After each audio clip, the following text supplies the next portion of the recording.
Hello everybody, welcome once again to the lair. I hope everyone is doing okay. I hope everyone is having an amazing day.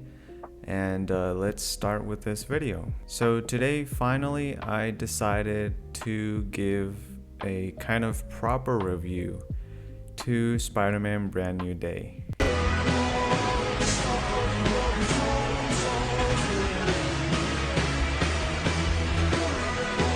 This was always on my list. I mean, I did kind of do a review on my vlog video. Ya se acabó Spider-Man Brand New Day y la verdad estoy mixto.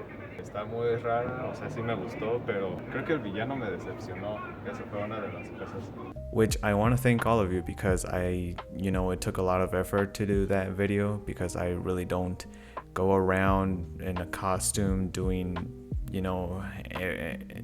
different kinds of stuff. It was a little bit challenging for me to do a video like that, and I want to thank all of you, to those who supported that video. And I did speak a little bit about the movie, which was my kind of like out of the theater reaction. And I feel that although there are some things I kind of still agree on, there are some things I'm like, well, maybe it was just kind of like the heat of the moment kind of thing. After watching it 3 times and giving it a little time to think, I believe I'm ready to actually talk about the movie. I love every single Spider-Man movie, even those movies that people supposedly hate, like The Amazing Spider-Man 2 or Spider-Man 3 or Spider-Man Far From Home. There's always like a mood, like maybe I'm feeling down and I need a lesson from Aunt May from Spider-Man 2. Or I want, that awkwardness of Spider-Man 3. Or I just need to see Emma Stone in the Amazing Spider-Man movies because it's no secret, I love Emma Stone.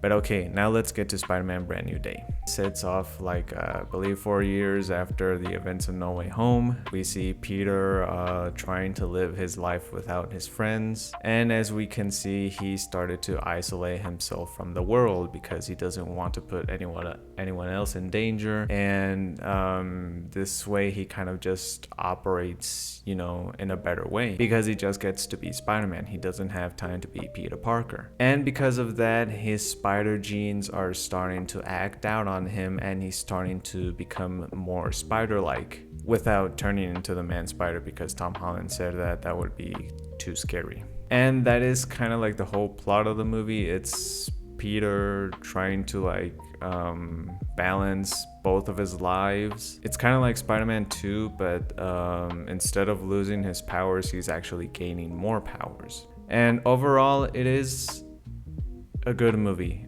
I really did enjoy the movie, especially all the action sequences, the swinging scenes. That first swinging scene when he starts to go and chase the huge tank, I really love that because it was very reminiscent and it felt a lot like the swings we saw in The Amazing Spider-Man 2.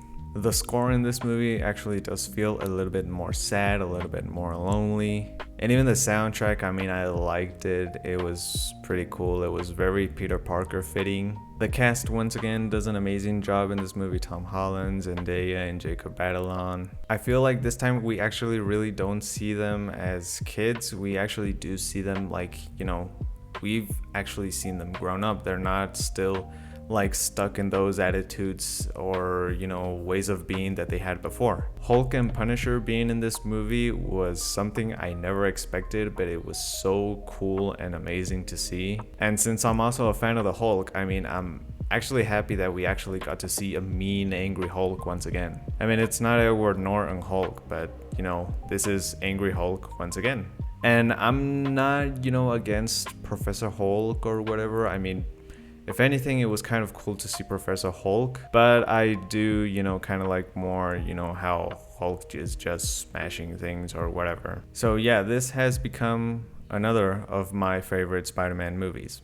And before going into nitpicking into the things I kind of still don't like, I wanted to show you a pair of glasses, of 3D glasses I took from the movie theater. I apologize because I know that they lack of 3D glasses, and I was still, stupid enough to take a pair. But, if I ever go one day to that movie theater once again, I'm probably gonna have to, tell them, hey, sorry for taking them. I wanted to show you guys once again the theater ticket they gave us once we enter the screening. Although this is not the 3D version, we went into a 3D screening, but they gave us the Macro XE version. And I wanted to show you guys how I customized these 3D glasses, since they really haven't done the thing of, giving out customized 3D glasses. I decided to make my own.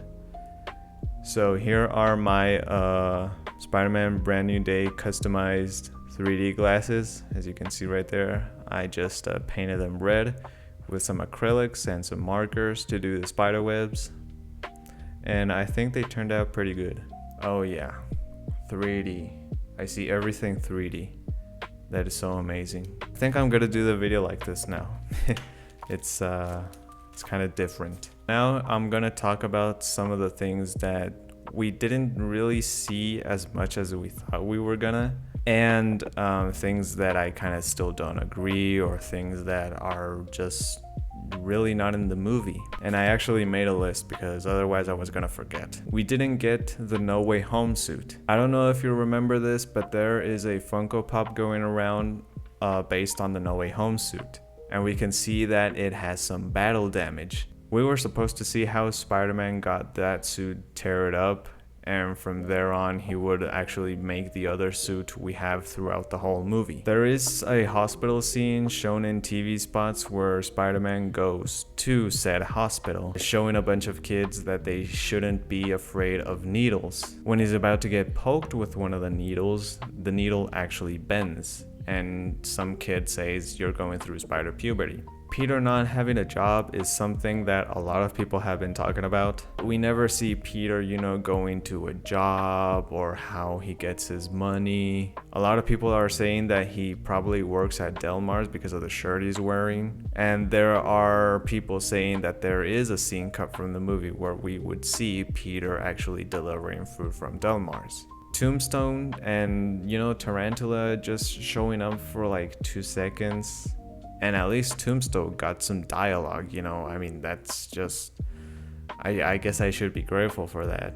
But Tarantula just showing in the background. And going back to Tombstone, I really wanted to see more of him. I've heard before that Tombstone was going to be like a character Spider-Man would be recurring to every now and then. And I thought this would be the case, that Spider-Man would go with Tombstone for answers for whatever was happening. And for my luck, Tombstone never shows up after, he gets webbed up on that building. Also, Scorpion barely shows up, and his character has been developing like for what?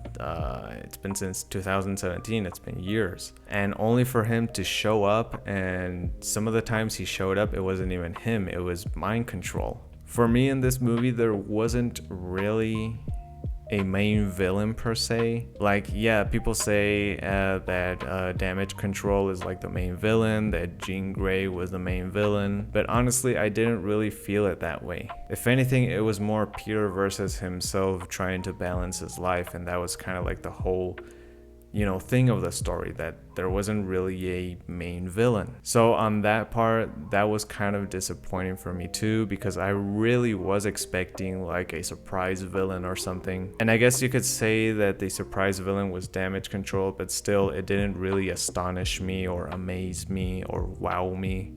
It was just like, oh, so it was you all the time. There were also some spider tracers in like toys. I believe it was in the Titan series. And there is this movie theater cup that has a spider tracer on top.